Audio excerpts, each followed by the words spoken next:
જય માતાજી ને બાપા સીતારામ બધાને। તો આજે આપણે જવાનું છે બગડાણા અને નાસ્તો પાણી કરી ને હવે નીકળી ગયા છે બગડાણા માટે। તો આગળ જઈએ ને પછી આપણે મળીએ ના।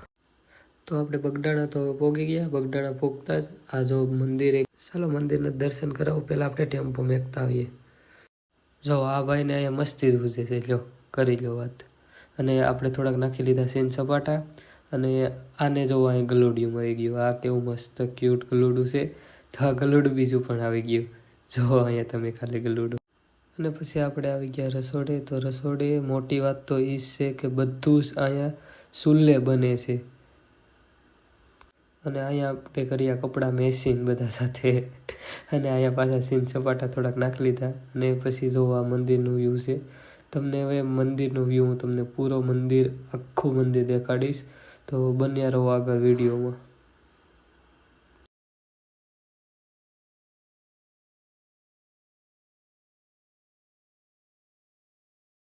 તો કેમ છો બધા મિત્રો? તો આશા કરું છું તમે બધા મજામાં જશો ને। જય બાપા સીતારામ બધાને।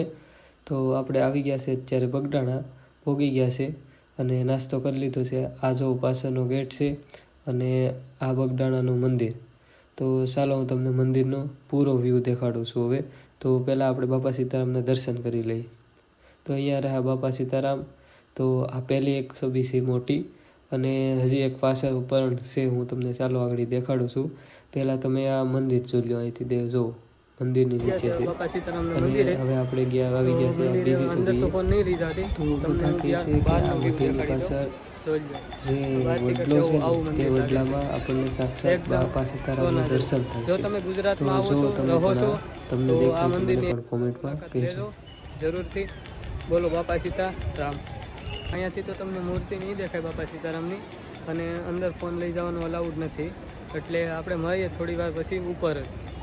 આપણી પાસે આ રામ ભગવાનની મૂર્તિ છે જે બીજા માળે આવેલી છે। એકવાર તો મુલાકાત લેજો જ। હનુમાન દાદાની મૂર્તિ છે અને સામેની સાઈડ ગણપતિ દાદા પણ બિરાજમાન છે।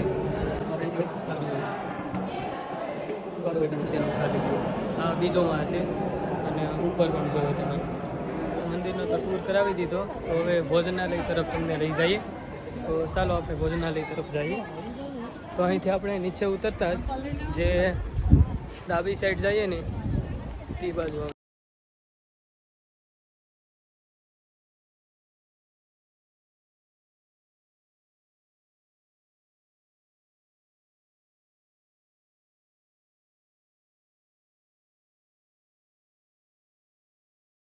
તો જો અહીંયા બધા ડાઇનિંગ ટેબલ ઉપર જમવા બેઠા છે ને હા આપણે હાલો હું તમને હવે જમવાનું દેખાડી દઉં। પહેલાં તો જમવાનું શું શું છે, તો આમાં છે આપણે પહેલાં તો દાળ, પછી બીજામાં પણ દાળ છે, બંનેમાં દાળ છે અને ત્રીજામાં રોટલી, તો સામેની સાઈડ છાશ છે, પછી ભાત, ગાંઠિયા, લાડવા અને અહીંયા જો આ સ્વયંસેવકો છે બધા તે વેચે છે।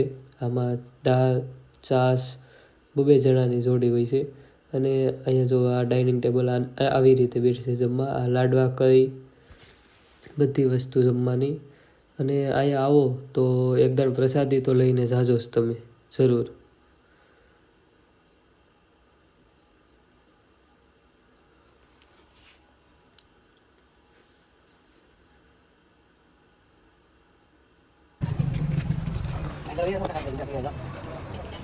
ચાલો તો હવે આપણે પણ જમી લઈએ ને હાલો તમે પણ પ્રસાદી લેવા બાપાની। બોલો બાપા સીતારામ। હવે આપણે ચાલ્યા કરતા પ્રસાદી લઈ અને ઘર તરફ। તો ચાલો હવે અહીંયા આપણે પહેલાં તો નાસ્તો કરી લઈએ।